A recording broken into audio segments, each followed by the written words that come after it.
लगाए लड़ा भर, हाँक के आऊं सो तेरे नेड़े। द्वार खड़े प्रभु के छड़िया, जहाँ भूपहु पहुँच न पावत नेड़े। पान सुपारी की कहा कहिए, यहाँ भेंट को चार न चाउर मेरे। जाओ द्वारिका, जाओ द्वारिका। अरे द्वारिका में मैं चला भी गया ना, तो पहरेदार खड़े हुए हैं, बड़े बड़े हथियार लिए हुए, मुझे कौन अंदर घुसने देगा।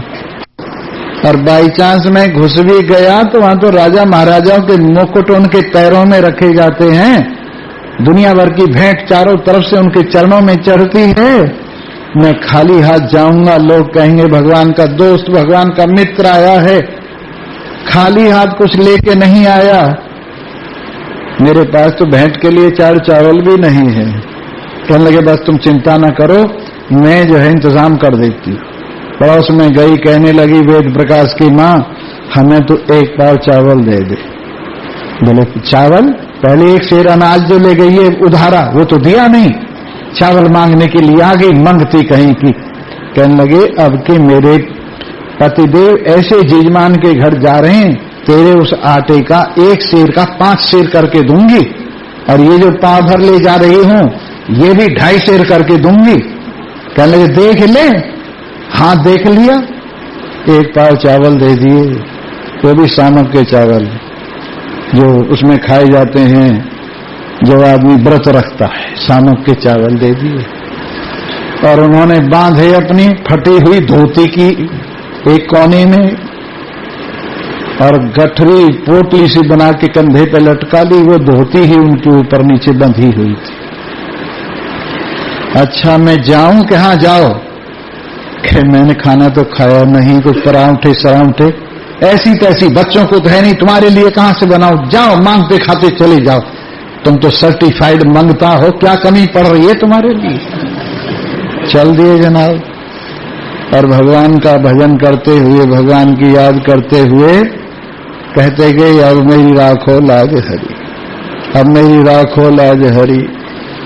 और भगवान ने ले जाके वहीं अपने दरवाजे के सामने ही खड़ा कर दिया। हम जो सब मकान एक जैसे थे, जैसे मैरिन ड्राइव पे बॉम्बे में सब मकान एक जैसे, किस मकान में घुसे अगर नंबर संबर पता न हो तो। अब इन्हें कोई भगवान के घर का नंबर थोड़ा ही पता था, परंतु भगवान ने बड़ी कृपा की, वहीं अपने दरवाजे पर ले जाके खड़ा कर दिया, ऐसे ही खड़ा कर देते हैं। और उनसे अरबानों से पूछने लगे, द्वारपालों से पूछने लगे क्यों भैया कन्हैया को मकान चाहिए का? कन्हैया? अरे तुम्हें तमीज से बोलना नहीं आता है? भगवान श्री कृष्ण को कन्हैया कन्हैया कर रहे हो। भैया हम तो बचपन में कन्हैया ही कन्हैया कहा करो, अब बड़ो आदमी है गए भाई, बड़ो नाम है गए। पर भैया एक बात है, हम तो वहां तो मिलने आए थे। क्यों? किस लिए मिलने आए थे? कहने लगे हम उसके मित्र हैं। ऊपर से नीचे तक देखा, वाह भगवान के मित्र, देखो इनकी शक्ल। उसको पता नहीं था भगवान के मित्र ऐसे ही होते हैं बेचारे। ये भगवान के मित्र हैं, पैरों में जूते नहीं हैं, सिर पे पगड़ी नहीं है, और अंगरखा तन में नहीं है, आधी धोती फटी लपेट के और आधी ऊपर लगा रखी है, ये भगवान के मित्र। अरे जाओ ना भैया तुम। एक कहने लगा हमें क्या लेना देना, चलो समाचार दे देते। सीधे अंदर चले गए और कहने लगे हे प्रभु एक कार्टून निकल के आया है अभी, ऐसे लगता है जैसे लेबोरेटरी से ठटवी निकल के आई हो।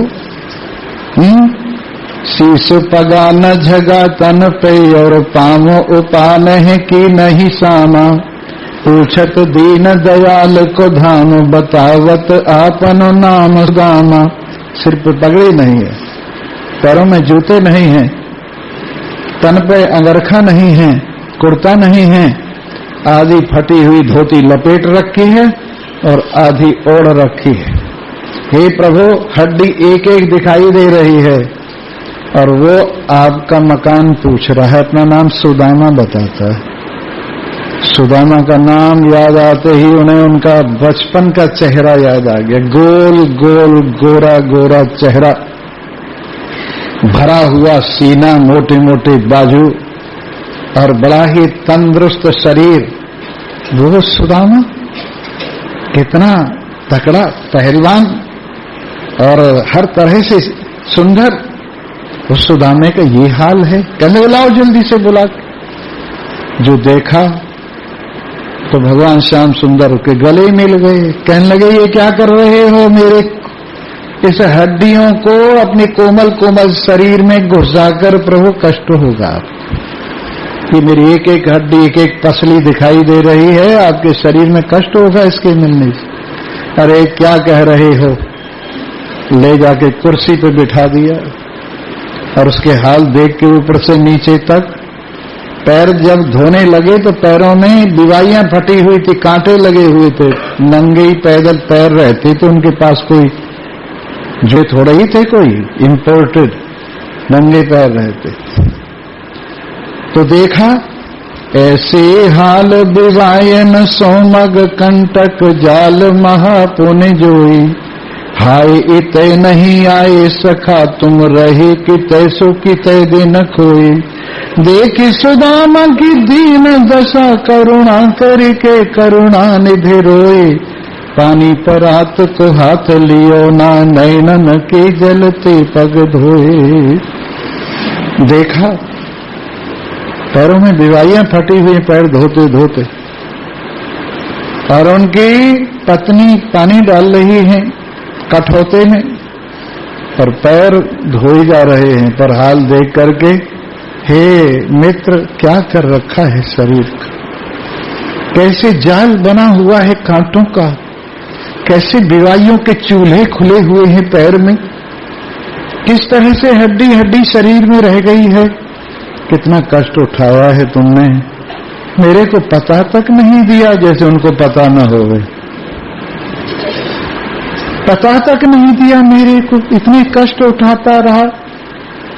खैर बहुत स्वागत सत्कार किया, नहलाया धुलाया और नए नए कपड़े पहनवाए।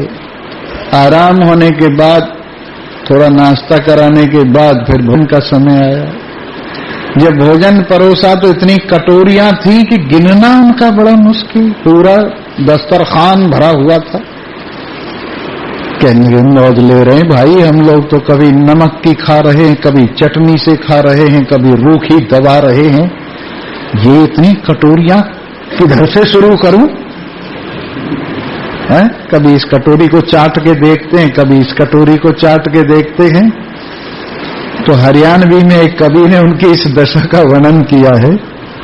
खाले खाले वीर सुदामा के आंगलियां ने चाटे से, टोटे खोटे मोटे में कोई बिरलाई दिल में बाटे से।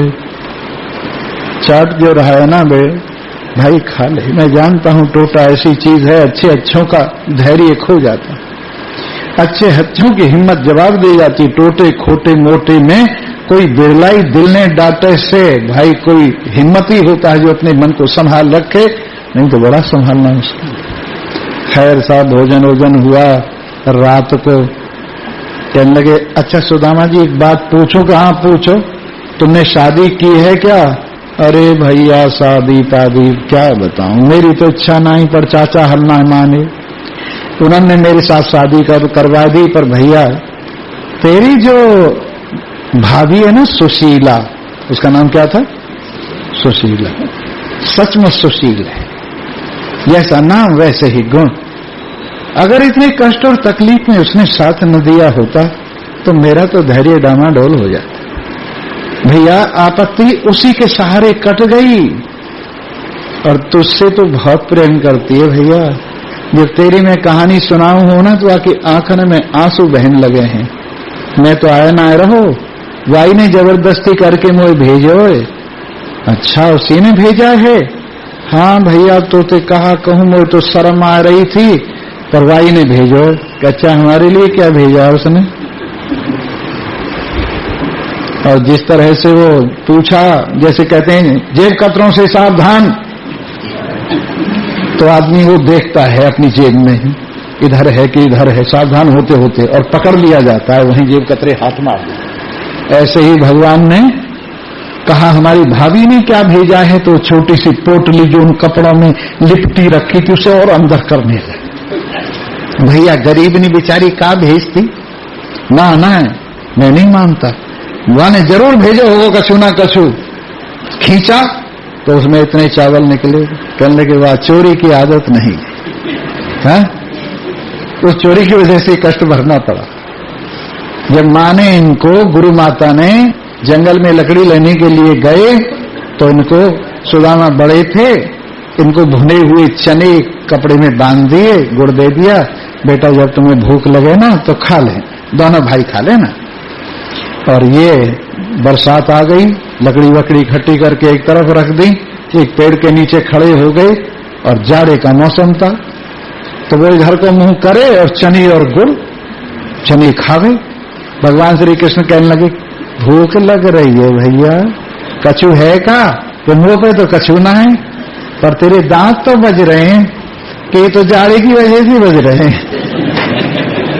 जैसे जाड़े में ज्यादा जाड़ा हो दरदड़ी बजती है, इधर जाड़े की वजह से बज रहे हैं।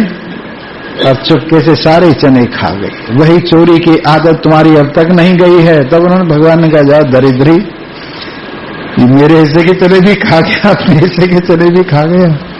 उसके बाद में वो निकाला, ऐसे ही तो भाभी के दिए हुए चावलों को ले जाता, एक मुट्ठी खाए, वाह, फिर दूसरी मुट्ठी खाए, हाथ पकड़ लिया। सत्यभामा ने कहने लगी मैं जान रही हूं मुफ्त में नहीं खाए जा रहे, 2 मुट्ठी में 2 लोग गए, अगर तीसरी मुट्ठी खाई तो तीनों लोग चले जाएंगे, हम और तुम कहां रहेंगे? कोई बात नहीं है। खैर साहब चावल आवल खा लिए, बहुत दिनों तक मौज मेले हो लिए। सुदामा के अच्छा भैया, अब तेरी भाभी में इंतजाम तो कछु करके आयो ना हूं, और घर में कछु हो ही ना, तो पड़ोसी को कह आयो, बाकी दुकान है वहां पे सौदा लेती रही हो, आके चुका दूंगा। अब तुम्हें जाऊंगा, बहुत दुखी होगी वो। नहीं 2 दिन और, 2 दिन और रह गए। अच्छा जाऊं? अच्छा जाओगे ही कि हाँ जाना ही पड़ेगा भैया। एक काम करो, ये कपड़े सब उतार के यहां रख दो, बढ़िया बढ़िया वाले कपड़े। क्यों भैया? अरे इन कपड़ों को देख के कोई जान ले लेगा, समझेगा कोई सेठ है, मार देगा जान से। वही अपनी धोती पहन लो। वो फटी हुई धोती बांधी और आधी फिर कंधे पे डाली और मन में कहे तेरा नाश हो जाए, कपड़े भी उतरवा लिए। जाओ द्वारिका, जाओ द्वारिका। जब जाने लगे तो फिर याद दिलवाया, क्यों भैया मैं जाऊं? हाँ जाओ। अच्छा जा रहा हूं। फिर देख भाई सुदामा, तो ये जो ठाट बाट दिख रहा है मेरे पास है कुछ नहीं, उधारे का है ये ठाट बाट तो बनाना पड़ता है, पर ये लोन पे लिया हुआ है महाराज उग्रसेन से पैसा, मेरा कुछ नहीं है, मैं तो बड़े टोटे में हूं। कहने लगे धन्य हो महाराज, जैसे हम वैसे ही हमारी सगे, उनके नाथ न उनके पगे ही। वाह। कहने लगे भैया भगवान भलो करे। अच्छा तो मैं जा रहा हूं। हाँ जाओ। टोटा दिखा दिया, चले गए। गालियां देते, सत्यानाश से मैं पहले ही कह रहा था, जिसके भाग में छान लिखी है महल कहां से आवेगा। चैन से नहीं रहने दिया, धक्के खाता खाता गया, धक्के खाता खाता आ रहा हूं। सर्टिफिकेट भी कुछ नहीं कि वहां मेरी खातिर हुई कुछ। और इसी तरह से रोते धोते जब वापस आए, देखा तो महल बना हुआ खड़ा है। अरे झोपड़ी भी गई। अच्छा दोस्ताना निभा, झोपड़ी भी नहीं रही, ये किसका महल बन गया? किससे पूछें? एक माई घूम रही थी झाड़ू लगाती, कहने लगी ये हाना देवी। बोले हाँ क्या बात है? कि ये घर किसका है? किसका है? सुदामा जी का है। सुदामा कोई सेठ है क्या? बोले सेठ नहीं, सुदामा विप्र, सुदामा ब्राह्मण, उसका घर है ये। और वो कहाँ है कि भगवान से मिलने के लिए गया है। कहने लगे ओहो ये तो हमारा ही घर है।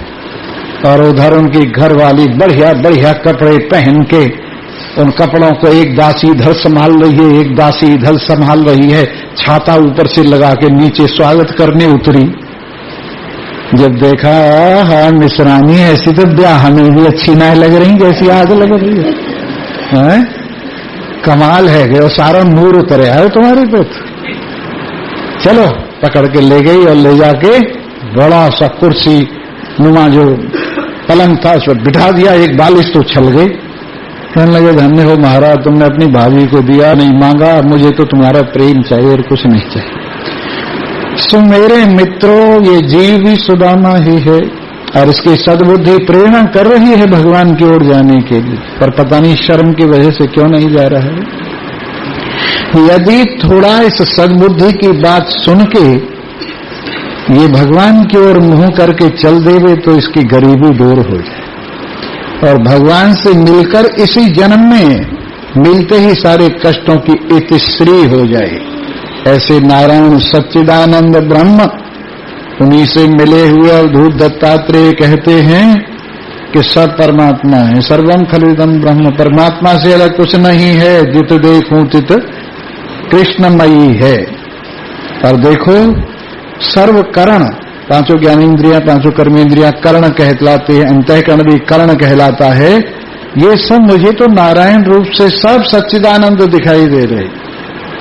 ये सब के सब जो है ना गगन की तरह से, आकाश की तरह से निरवयव हैं, बस प्रतीति हो रही। जैसे आकाश में नीलता की प्रतीति होती है, जैसे आकाश में तंबूपने की प्रतीति होती, जैसे आकाश में उल्टी कड़हा की प्रतीति होती है, वैसे इनकी प्रतीति हो रही है। नहीं तो ये सब चिदाकाश रूप नारायण ही है। और सब विषय जैसे करण मिथ्या प्रतीति है, उनकी वास्तविकता परमात्मा की है, वैसे विषयों की भी मिथ्या प्रतीति है, वास्तव में उनके अधिष्ठान परमात्मा की ही वास्तविकता है। आकाश की तरह से वही इनमें सत्य है। और एक ही निर्मल नारायण बंधन से बिल्कुल खुला हुआ सबका आत्मा, हे मनसाराम तू उसको जान जो ज्ञान स्वरूप है, अमृत स्वरूप है, एक रस है, आकाश की तरह से अखंड है। और ऐसा जानने पर सारे दुखों से छुट्टी हो जाती है। सर्वे भवन्तु सुखिनः, सर्वे सन्तु, सर्वे भद्राणि पश्यन्तु, मा कश्चित् दुःखं। ओम शांति शांति। बोलो सच्चिदानंद। जी हाँ, एक छोटा सा भजन सुनाऊंगा, बहुत बड़ा नहीं सुनाऊंगा, 5 मिनट ऊपर चले गए पर कोई बात नहीं।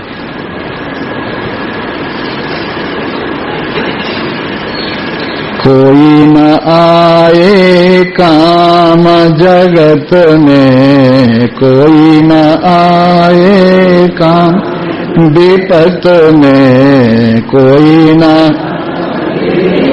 जिसका साथ लगे सुखदाई, जिसका साथ लगे सुख, झूठा सारा गाम विपत में, कोई न आए काम विपत में, कोई न झूठा देह झूठ ही इंद्रिय, झूठा देह झूठ ही इंद्रिय, झूठा मन सारा। सब धोखे की टट्टी दुनिया, अपने मन को थाम विपत में, कोई न आवे काम विपत में, कोई न मतलब सबको अपना प्यारा, सबको प्यारा काम।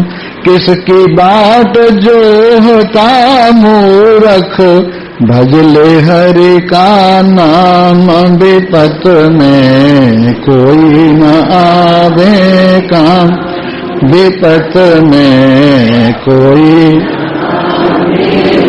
सबकी तैयारी चलने की, सुबह चले कोई शाम, सबकी तैयारी चलने की, सुबह चले कोई। यह संसार सराय का दासा, यह संसार सराय का, छूटे सब धन धाम विपत में, कोई न आवे काम विपत में, कोई।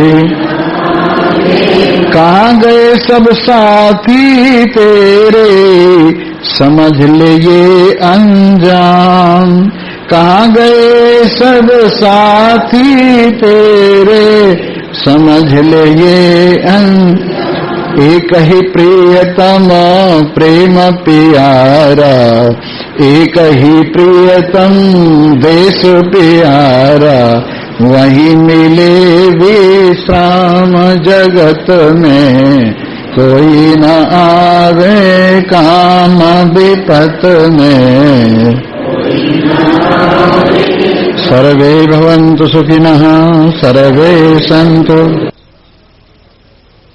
बोध बोध गहनो न भवामि तात, दुर्लक्ष्य लक्ष्य गहनो न भवामि तात, आसन्न रूप गहनो न भवामि तात, ज्ञानामृतं समरसं गगनोपमो।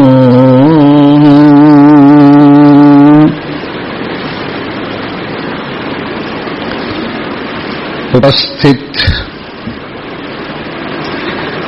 भाग्यवान श्रोता वृंद, आइए आप सादर निमंत्रित होकर इस ज्ञान यज्ञ में पधारे हैं, तो आपके सन्मुख बढ़िया से बढ़िया माल परोसकर हमें भी बड़ी प्रसन्नता होती है। भला कौन अपने अतिथि का विशेष सत्कार नहीं करेगा। आप हमारे अतिथि हैं, ब्रह्म ज्ञान की महायज्ञ में पधारे हैं, निमंत्रण पत्र प्राप्त करके पधारे हैं। वैसे कागज का निमंत्रण पत्र न मिला हो तो भी प्रेम का हृदय का निमंत्रण पत्र हम सबको भेज देते हैं, जिनकी सुनने में रुचि है, जिन पर भगवान की कृपा है, जो कल्याण के पथ पर आरूढ़ होने जा रहे हैं, उन सबको हमने पहले ही निमंत्रण पत्र भेजा हुआ है। अभी 10-5 दिन पहले नहीं, जब हमारा आपका आगमन इस संसार में हुआ तो हम पिछले जन्म से ही लेने देने का काम करते चले आ रहे हैं। आपसे ले रहे हैं, आपको दे रहे हैं, आपसे भोजन लेते हैं, आपको ज्ञान देते हैं, आपकी श्रद्धा स्वीकार करते हैं, आपके कल्याण की कामना करते हैं, आपका प्रेम स्वीकार करते हैं, आपके प्रति अत्यंत प्रेमवान हम भी हैं। यो यथा मां प्रपद्यन्ते तांस तथैव भजामि हम। जो जिस भाव से मुझे भजता है उसी भाव से मैं भी उसको भजता हूं।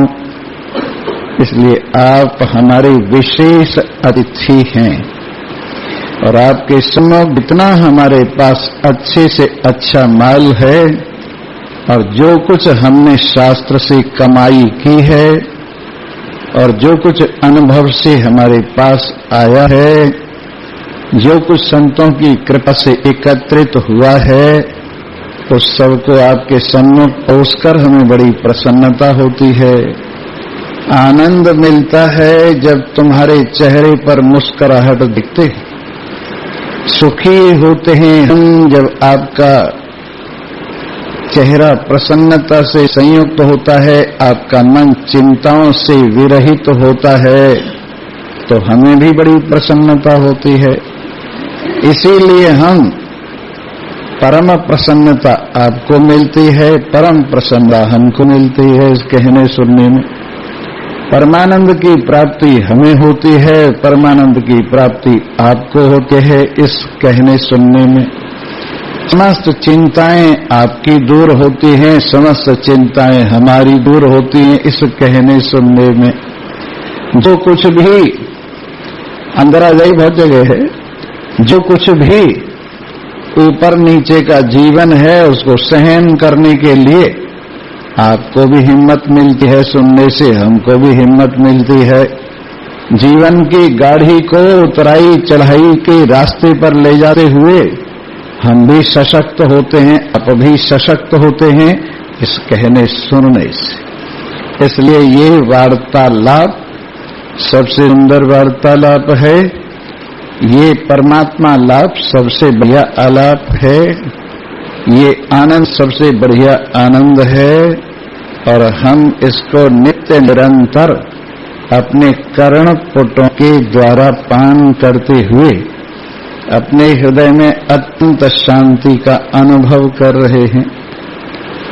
दो लाभ हो रहे हैं, मैं आपको देख रहा हूं, आप मुझे देख रहे हैं, ये भी एक लाभ की चीज है। मैं तुझे देखूं, तू मुझे देख, देखत देखत हो जाए एक। और मैं कह रहा हूं, आप सुन रहे हैं, ये दूसरे लाभ की चीज है, इसको कहते हैं फेस टू फेस। यूं आप कैसेट सुन लीजिए, यूं आप टेलीविजन देख लीजिए, यूं आप और भी कई काम कर सकते हैं, लेकिन जो मजा आमने सामने बैठकर आता है ये होता है ज्ञान की प्रज्वलित अग्नि पर अपने प्रेम का और श्रद्धा का हवन।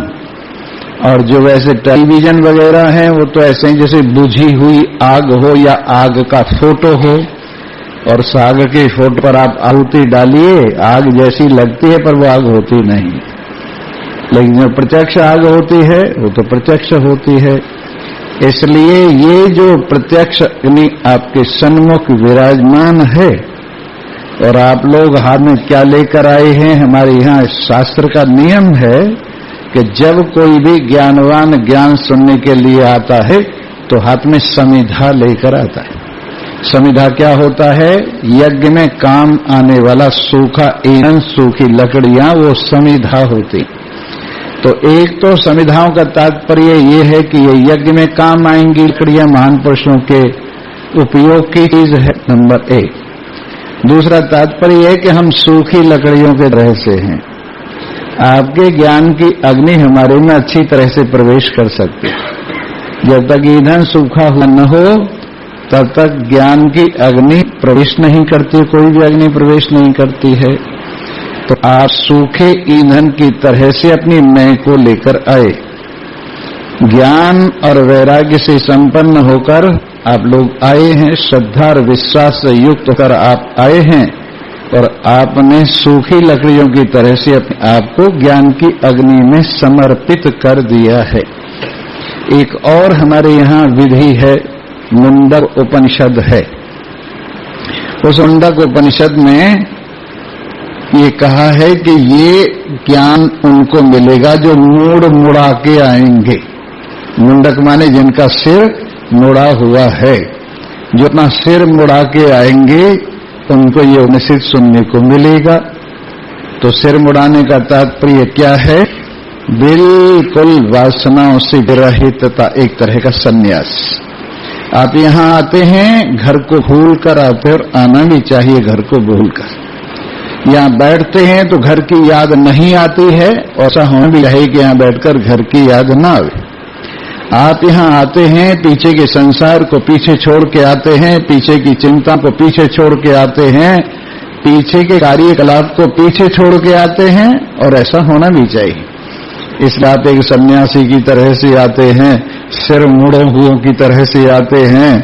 और जब आप सिर मुड़े हुओं की तरह से आते हैं तो हम आपके इस तख्त सिर का इलाज करते हैं, और वो इसके ऊपर मालिश करते हैं ज्ञान की, कि बिल्कुल आपका मन और तन शांत हो जाता है। और तीसरी विधा और है, जैसे मेढक होता है और वो छलांग मारता है और छलांग मार के अपने लक्ष्य पर पहुंच जाता है, वैसे एक मांडूक्य उपनिषद है, उसमें साधक को एक मेढक की तरह से बताया है, और उसमें 3 छलांग मारकर चौथी छलांग में ये साधक अपने घर पहुंच जाता है। पहली छलांग कौन सी है? अकार और उकार। अकार की जो समष्टि और व्यष्टि मात्रा है ओम की, वो पहली छलांग है, और उकार जो समष्टि और व्यष्टि ओम की दूसरी मात्रा है, ये दूसरी छलांग है। और मकार जो समष्टि और व्यष्टि की मकार मात्रा है, वो तीसरी छलांग है। अमात्रिक जो पदार्थ है वो चौथी छलांग मानी अपना स्वरूप है। अब मैं आपको इनको स्पष्ट करके बताता हूं। स्थूल जगत और उसका अभिमानी चेतन, जिसको विराट कहते हैं। स्थूल जगत के अभिमानी चेतन का नाम है विराट। स्थूल जगत और उसका अभिमानी चेतन विराट, और स्थूल शरीर और उसका अभिमानी चेतन विश्व।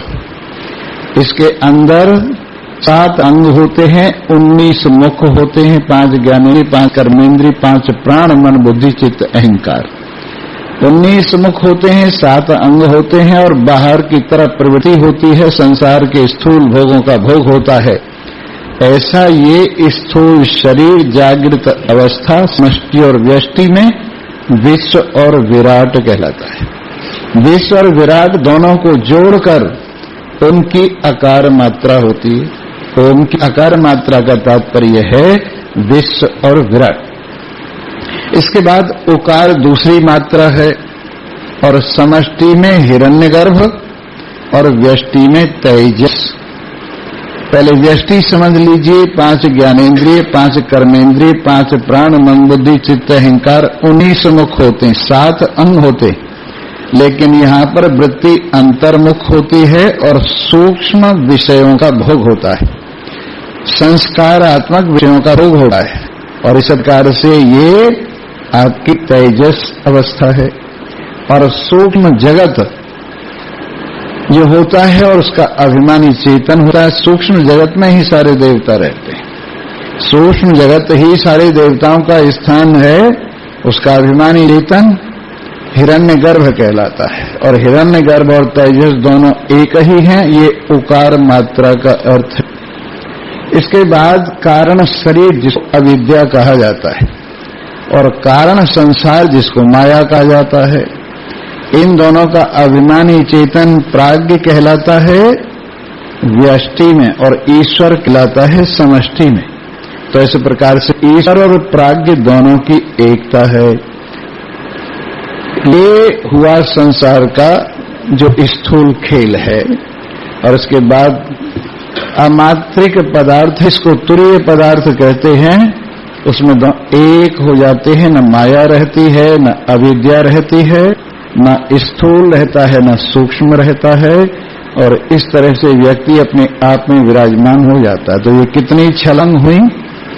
छलांग नंबर 1 जागृत अवस्था से स्वप्नावस्था में, छलांग नंबर 2 स्वप्नावस्था से सुषुप्ति की अवस्था में, और इस तरह से तीसरी चौथी छलांग में अकार उकार मकार अमात्रिक पदार्थ में स्थिति।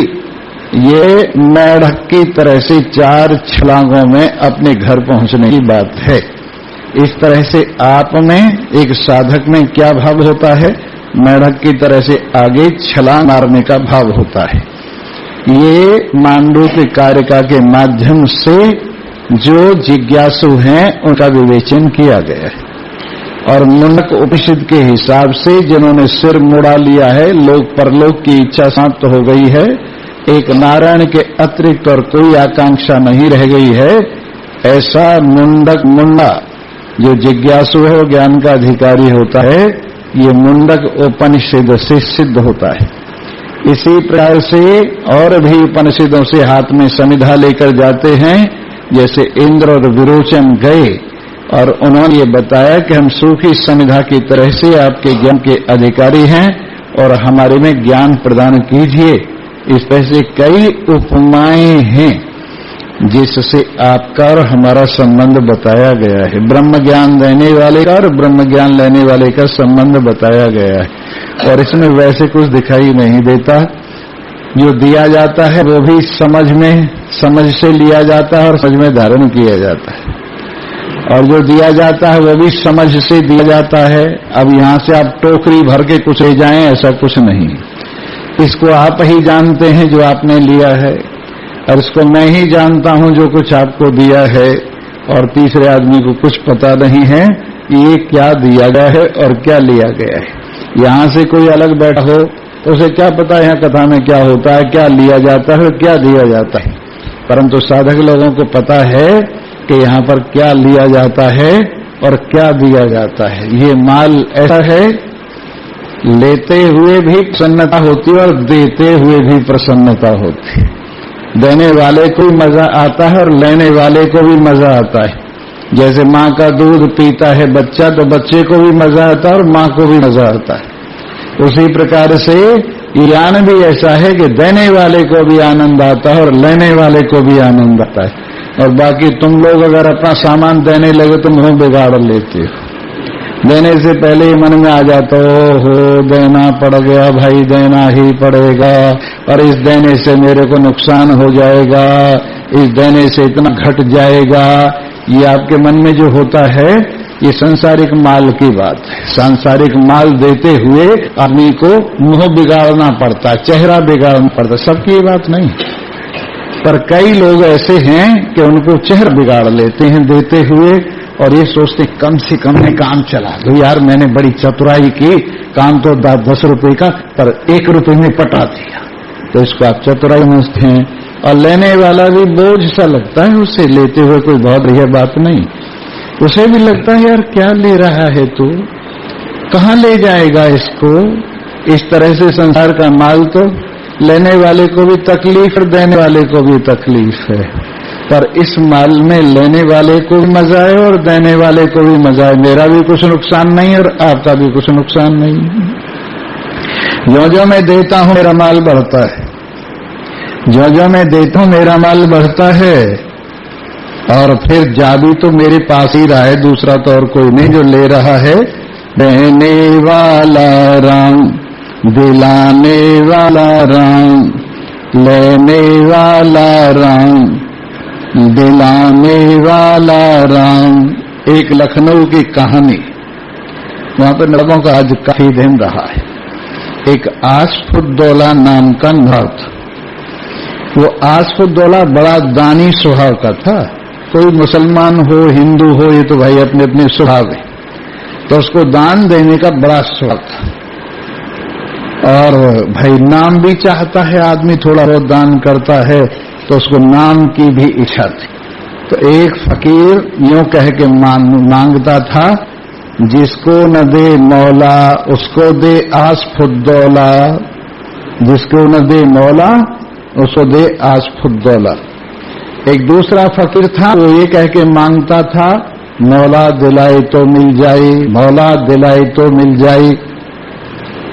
तो आसफुद्दौला ने सोचा ये मेरा नाम लेता है, उसको बुलाया और कहा देखो फकीर बादशाह, तुमने हमारी बहुत तारीफ की है, जिसको न दे मौला उसको दे आसफुद्दौला।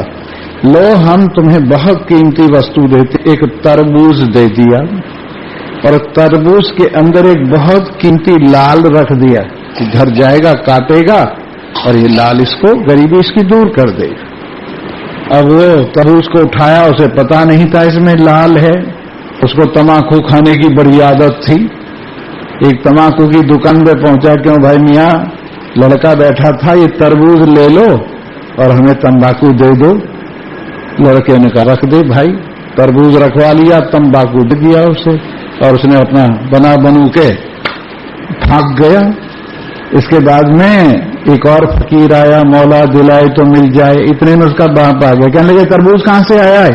कि एक फकीर से लिया है, फकीर दे गया। पागल कहीं का, फकीरों से कुछ लेते हैं? अरे तंबाकू मांग रहा था वैसे ही दे देता। दूसरा फकीर आया, मौला दिलाए तो मिल जाए, मौला दिलाए तो मिल जाए, ले बाबा तरबूज उसे दे दी। वो तरबूज लेके घर चला गया, और जो तरबूज को काटा में से लाल निकला, उसकी गरीबी दूर हो गई, मांगना दूर हो गया। और वो फिर दोबारा मांगने निकला, जिसको न दे मौला सो दे आसफुद्दौला। उसको बुलाया अपने पास, कहने लगे क्यों भाई, कल हमने तरबूज दिया था? कि हाँ दिया था। फिर आपने क्या किया? कि मैंने तंबाकू वाले की दुकान पे उसे दे दिया और तंबाकू ले लिया। उसने तंबाकू वाले को बुलाया, क्यों भाई तुमने इससे तरबूज लिया? कि दूर बच्चा था ना समझी में ले लिया, हम फकीर से कोई थोड़ा ही लेते हैं, हमने तो उस फकीर को दे दिया, मौला दिलाए तो मिल जाएगा ये कह के जो मांगता है। उन्होंने कहा उसी को बुलाया, कहने लगे कल तुमको तरबूज मिला? मौला दिलाए मिल जाए, जी हजूर मिला। फिर तुमने क्या किया? कहा कि वो घर पे जाके हमने उसको काटा तो उसमें क्या निकला? कि एक लाल निकला और उससे हमारी गरीबी दूर हो गई, मौला दिलाए तो मिल जाए, हमारा काम हो गया। आसफुद्दौला ने कहा आज से पीछे हमारा नाम ले कोई नहीं मांगेगा, हमारे देने से कुछ नहीं होता, भगवान जिधर भेजता है उधर जाता है, हमारे देने से क्या होता है। इसलिए उसके दिन सब फकीरों को ममानियत कर दी कि आज से हमारा नाम लेके कोई नहीं मांगे। इसलिए भगवान की जब कृपा होती है तभी देने की लेने की भावना होती है, और ये लेना देना जो हमारा और आपका है, अरे वाह वाह, इसके बदले में अगर कोई सिर भी दे तो भी सस्ता है। ये जो माल आपको मिल रहा है, ये आदमी संसार के धन के लिए क्या नहीं करता, संसार के माल के लिए समुद्र में गोता लेता है, संसार के धन के लिए पहाड़ पर चढ़ जाता है, संसार के धन के लिए रात भर जागता रहता है, संसार के धन के लिए पता नहीं क्या क्या करता है, इतनी मेहनत करता है, जब 4 कौड़ियां उसको मिलती हैं उनका भी पता नहीं कौन छीन ले गई। लेकिन ये धन जो आपको मिलता है, ये धन आपसे कोई नहीं छीन सकता, और ये धन पाके संतुष्टि हो जाती है, तृप्ति हो जाती है, और कुछ भी चाह नहीं रहती है। इसलिए भाग्यवान हैं जो ये धन देते हैं, और भाग्यवान हैं जो ये धन लेते हैं। भगवान श्री कृष्ण ने अर्जुन को छांट कर अर्जुन को वो माल दिया जो माल देना चाहते थे किसी को। वो देख रहे थे कोई अधिकारी होवे, कोई वैराग्यवान होवे, कोई मोहजित होवे, कोई कल्याण की इच्छा वाला होवे, तो उन्होंने जब अर्जुन को देखा तो कुछ भी छिपा कर नहीं रखा। कई जगह कहा है, हे अर्जुन मैं गुह्य से गुह्य पदार्थ तेरे को दे रहा हूं, हे अर्जुन जो मैंने छिपा के रखा है वो तुझे दे रहा हूं। और भगवान श्री राम भी सोच रहे थे मैं ये ज्ञान किसको दूं। चलते चलते थोड़ा थोड़ा तो सबको बांटते आए, पर जब शबरी के आश्रम पर पहुंचे, शबरी को उनके गुरु ने कहा था कि भगवान श्री राम से तुम्हारा मिलन होगा, तब से वो इंतजार कर रही थी, और अपनी झोंपड़ी को रोज साफ सुथरा करती थी, जहां तक रास्ता था वहां तक रोज झाड़ू लगाती थी, रोज फल लाती थी, भगवान का इंतजार करती थी और फेंक देती थी, दूसरे दिन फिर ताजा लाती। इस तरह से भगवान श्री राम का इंतजार कर रही थी शबरी, और इंतजार का आनंद ले रही थी। इंतजार का भी अपना मजा है, कहीं वो आके मिटा न दे मेरे इंतजार का लुत्फ, कहीं कबूल हो न जाए इल्तजा मेरी। भगवान मेरा इंतजार, ये जो विरह की बेड़ा है ये रहनी चाहिए। आपके आने के लिए जो पलक बिछाए हैं ये बिछे रहना चाहिए। आपके आने के लिए जो हृदय का दरवाजा खोल के बैठे हैं ये खुले रहना चाहिए। ऐसे इंतजार कर रही थी। और धर्मराज श्री राम जी की धर्म पत्नी का अपहरण हो चुका था, सीता जी का, और तलाश करते करते भगवान श्री राम और लक्ष्मण दोनों चले आ रहे थे। ऋषि मुनियों ने सोचा भगवान श्री राम इधर ही आ रहे हैं, और भगवान श्री राम के पैरों में कुछ ऐसी करामात है, पत्थर को भी छू दे में तो औरत बन जाती। तो कई बेचारे औरत की चक्कर में कि हमें भी मिल जाए, पत्थर बिछा दिए रास्ते में कि भगवान श्री राम के पैर पड़ेंगे और सभी औरतें हो जाएंगी और सबकी हमारी शादी हो जाएगी। पर उधर भगवान श्री राम रोते आ रहे थे। अरे क्या बात है, भगवान श्री राम रोते आ रहे हैं कि उनकी घरवाली चुरा ली गई इसलिए रो रहे हैं, जल्दी जल्दी पत्थर हटाए। कहने लगे शादी हुई तो हमें भी रोना पड़ेगा, और इस तरह इस पत्थर हटा के रास्ता साफ कर दिया। भगवान श्री राम शबरी इंतजार कर रही थी, शबरी के कुटिया में पहुंचे, और शबरी ने भगवान श्री राम और लक्ष्मण को आते हुए देखा तो प्रसन्न चित्त हो गई। आज मेरा जीवन धन्य हो गया, आज मेरी तपस्या संपूर्ण परिपूर्ण हो गई, आज मेरी कुटिया के भाग्य जग गए, आज मेरे जीवनाधिपति जीवन दाता मेरे जीवन में ही मुझे मिल गई। नहीं तो जन्म जन्म मुनि यतन कराही, अंत राम मुख आवत नाही। जन्म जन्म तक प्रयास करने पर भी अंत समय भगवान का नाम किसी भाग्यवान के मुख पर आता है, नहीं तो नहीं आता। जिनका नाम भी अंत में आना बड़ा मुश्किल है, वो भगवान दर्शन दे रहे।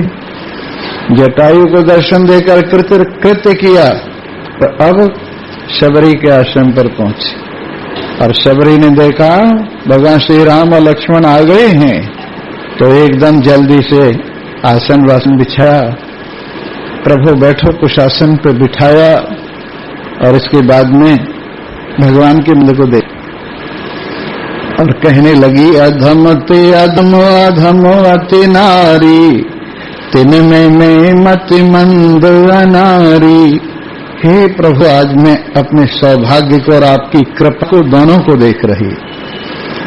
मैं तो अति मतिमंद नसमझ हूँ, सौंदर्य से विरहित अत्यंत कुरूपवान हूँ, यौवन भी चला गया है, मेरे पास संसार की कोई वस्तु नहीं रहेगी जिसे लोग चाहते हैं।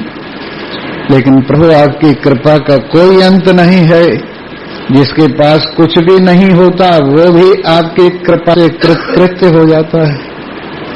आइए प्रभु, बिठाया, कंदमूल फल लाकर दिए प्रभु, समय के अनुसार यही आप भोग के लिए है। तो कहते तो ये हैं कि वो रोजाना चख चख कर रखती थी भगवान के लिए, और भगवान श्री राम ने तो प्रेम समेत खा लिए। पर लक्ष्मण को ख्याल आ गया कि ये झूठी बेर, इस शबरी के झूठे बेर मैं खाऊंगा क्या? उसने लेके फेंक दी। और कहते ये हैं कि वही वो बूटी बनी जिसको हनुमान जी लाए, वही शबरी वाले बेर बूटी बन गए और उसी से लक्ष्मण जी की जान बची। भक्त का दिया गया जो प्रसाद है उसकी बड़ी महिमा।